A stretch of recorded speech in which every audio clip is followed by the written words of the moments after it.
नमस्कार। आज हूँ नवेम्बर मास 4 तारिख मंगलवार। चलतु आज किसी गुरुत्वपूर्ण खबर उपर नजर पकाइबा पूर्वर आपण माने जदि एई चैनल को नुआ आछंती चैनल को सब्सक्राइब करी पाखरे आसुथिबा बेल आइकन को क्लिक करी दियंतु।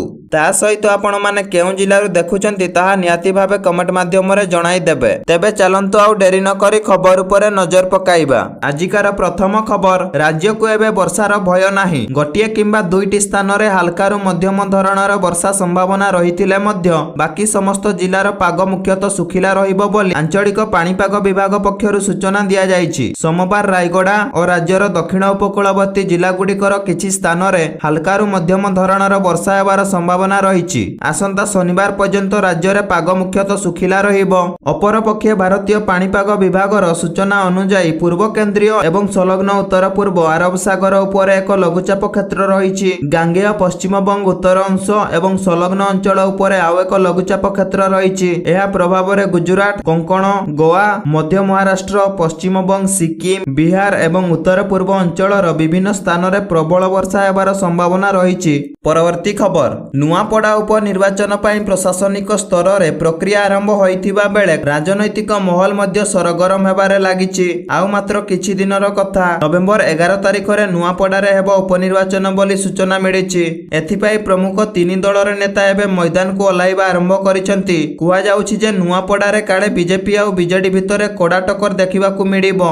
सेथिपई निज दलर प्रार्थीक सपक्ष रे भोट पई नुआपड़ा मुहा होइसंती तीन दलर अधगाडीर नेता मंत्री माने। निकटरे मुख्यमंत्री मोहन चरण माझी नुआपड़ा गस्त करिथिबा बेले आज मैदान को ओह्लाइसंती पूर्वतन मुख्यमंत्री तथा बीजेडी सुप्रीम नवीन पट्टनायक बोली सूचना मिलिछि। परवर्ती खबर, बुला कुकुरंक संपर्क रे सुप्रीम कोर्ट आसंता 7 तारिख रे नीति निर्धारण करिवे। स्वतंत्र सरकारी प्रतिष्ठान परिसर रे बुला कुकुरंक पई खाद्य व्यवस्था करा जाई पारे। बुला कुकुरंक परिचालन पई सुप्रीम कोर्ट आज एक नुआ मामला सुनानी करिसंती। जस्टिस विक्रमनाथ, जस्टिस संदीप मेहता और जस्टिस एनवी ओरंचिया को नहीं गठित खंडपीठ कहिसंती जे बुला कुकुर परिचालन पई नीति निर्धारण सह निर्देश जारी करा जिवो। पूर्वरु बुला कुकुरंक अलगा स्थान रे रखी बंध्याकरण, टीकादान और खाद्य व्यवस्था करिबाकू सुप्रीम कोर्ट कहिथिले। एहा उपरे किछि संगठन और स्वेच्छासेवी आपत्ति करी पुणी सुप्रीम कोर्ट को जाइथिले। सुप्रीम कोर्ट किछिटा कहल मनोभाव पोषण करिथिबा बेले आसंता 7 तारिख रे नुआ नीति निर्धारण सह निर्देश जारी करिबा बोली सूचना मिलिछि।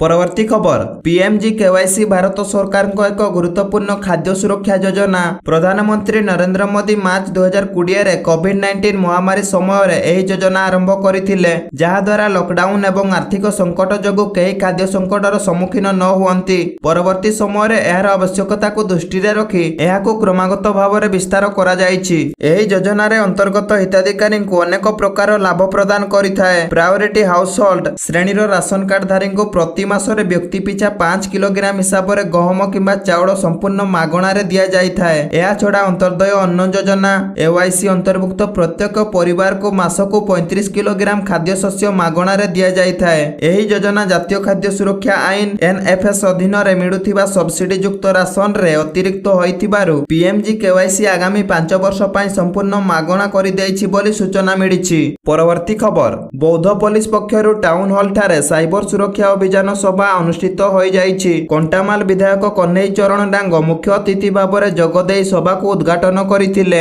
आरक्षी अध्यक्ष राहुल गोयल सभारे साइबर ठकंग ठारू दूरेई रहिबा पई जनसाधारण को परामर्श दैथिले। दिनकु दिन साइबर ठक माने नूतन कौशल अवलंबन करुथिबारु कोनोसी प्रकार ठकामीर शिकार हेले तुरंत साइबर थाना को आसी अभियोग करिबा पई आरक्षी अध्यक्ष जनसाधारण को परामर्श दैछंती। एही सचेतन सभारे जिला स्तरीय अधिकारी तथा विभिन्न विद्यालयर छात्र छात्री और गणमाध्यम प्रतिनिधि जोग दैथिले बोली सूचना मिलिछि। परवर्ती खबर, पंचुक प्रथम दिन रे पुरी असंभाळ भिड़ परे सुरक्षा व्यवस्था कड़ाकड़ी करा जायछि। निजे पुलिस डीजी जोगेश बहादुर खुरानिया सुरक्षा व्यवस्था जांच करिसंती। भिड़ को दृष्टि रे रखी सारा राति महाप्रभु को दर्शन चलिछि। पंचकर प्रथम दिन रे गतकाली श्रीमंदिर बाहर ठेलापेला स्थिति उपजिबा परे स्थिति जांच करुछंती डीजीपी। पंचुकर अवशिष्ट 3 दिन भक्तों श्रृंखलित दर्शन, जनगहली नियंत्रण, उभय श्रीमंदिर भितरे और बाहर सुरक्षा व्यवस्था नहीं से ଅନୁଧ୍ୟାନ କରିଛନ୍ତି। ଶ୍ରଦ୍ଧାଳୁ କେବଳ ସିଂହଦ୍ୱାର ଦେଇ ପ୍ରବେଶ କରି ଅନ୍ୟ 3 ଦ୍ୱାର ଦେଇ ପ୍ରସ୍ଥାନ କରିବାକୁ ଶ୍ରୀମନ୍ଦିର ପ୍ରଶାସନ ପକ୍ଷରୁ ନିବେଦନ କରାଯାଇଛି।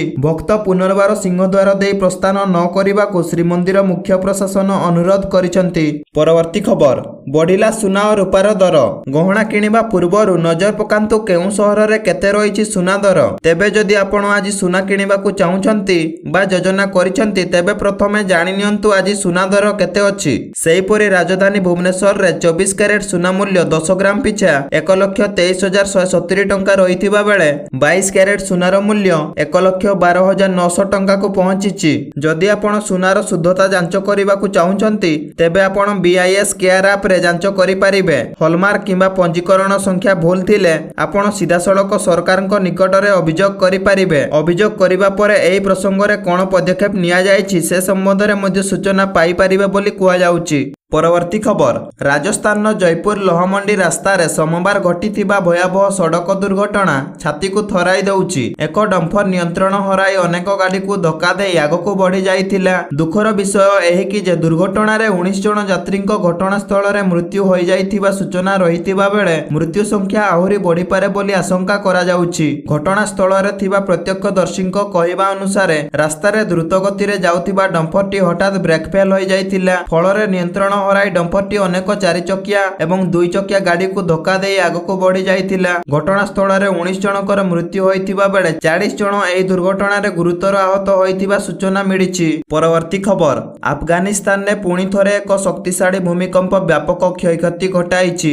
ରବିବାର ବିଳମ୍ବିତ ରାତିରେ ଆଫଗାନିସ୍ତାନରେ ହିନ୍ଦୁକୁଶ ଅଞ୍ଚଳରେ 6.3 ତୀବ୍ରତାର ଏକ ଭୂମିକମ୍ପ ଅନୁଭୂତି ହୋଇଛି, ଯାହା ଫଳରେ ଅନେକ ଘର କ୍ଷତିଗ୍ରସ୍ତ ହୋଇଯାଇଛି ଏବଂ ଅନେକ ଲୋକଙ୍କର ମୃତ୍ୟୁ ହୋଇଥିବା ଜଣାପଡ଼ିଛି। ରିପୋର୍ଟ ଅନୁଯାୟୀ ଭାରତ, ପାକିସ୍ତାନ ଏବଂ ଇରାନ ପର୍ଯ୍ୟନ୍ତ ଭୂମିକମ୍ପ ଅନୁଭୂତି ହୋଇଛି ବୋଲି ସୂଚନା ମିଳିଛି। ସ୍ଥାନୀୟ ଗଣମାଧ୍ୟମ ରିପୋର୍ଟ ଅନୁସାରେ ମଧ୍ୟରାତ୍ରି ସମୟରେ ଭୂମିକମ୍ପ ଅନୁଭୂତି ହୋଇଥିଲା। ଯେଉଁମାନେ ଗଭୀର ନିଦରେ ଶୋଇଥିଲେ ସେମାନେ ହଠାତ୍ ଉଠି ପଡ଼ିଥିଲେ ଏବଂ ସେଠାରେ ଅନେକ ଚିତ୍କାର ଶୁଣିବାକୁ ମିଳିଥିଲା। ଲୋକମାନେ ଘରୁ ବାହାରକୁ ଆସି ଖୋଲା ଆକାଶ ତଳେ ସାରା ରାତି ବିତାଇଥିଲେ। ଏହି ଭୂମିକମ୍ପରେ କେତେ କ୍ଷୟକ୍ଷତି ହୋଇଛି ତାହାର ସଠିକ ପରିମାଣ ଏପର୍ଯ୍ୟନ୍ତ ଜଣାପଡ଼ି ନାହିଁ। ପରବର୍ତ୍ତୀ ଖବର, ଭାରତର ସର୍ବବୃହତ ଆଲୁମିନିୟମ ଉତ୍ପାଦକ ବେଦାନ୍ତ ଆଲୁମିନିୟମ ଏହାର ପ୍ରମୁଖ ପଦକ୍ଷେପ ପ୍ରୋଜେକ୍ଟ ବିଦ୍ୟା ମାଧ୍ୟମରେ ଗ୍ରାମୀଣ ଓଡ଼ିଶାରେ ଗୁଣାତ୍ମକ ଶିକ୍ଷା ପ୍ରତି ନିଜର ପ୍ରତିବଦ୍ଧତାକୁ ପୁନର୍ନିର୍ମାଣ କରିଛି। ଏହି ପ୍ରୟାସର ଏକ ଅଂଶ ଭାବରେ କମ୍ପାନୀ ଲଖନପୁର ବ୍ଲକର ସରକାରୀ ସ୍କୁଲଗୁଡ଼ିକରେ ନବମ ଏବଂ ଦଶମ ଶ୍ରେଣୀରେ 600ରୁ ଅଧିକ ଛାତ୍ରଛାତ୍ରୀଙ୍କୁ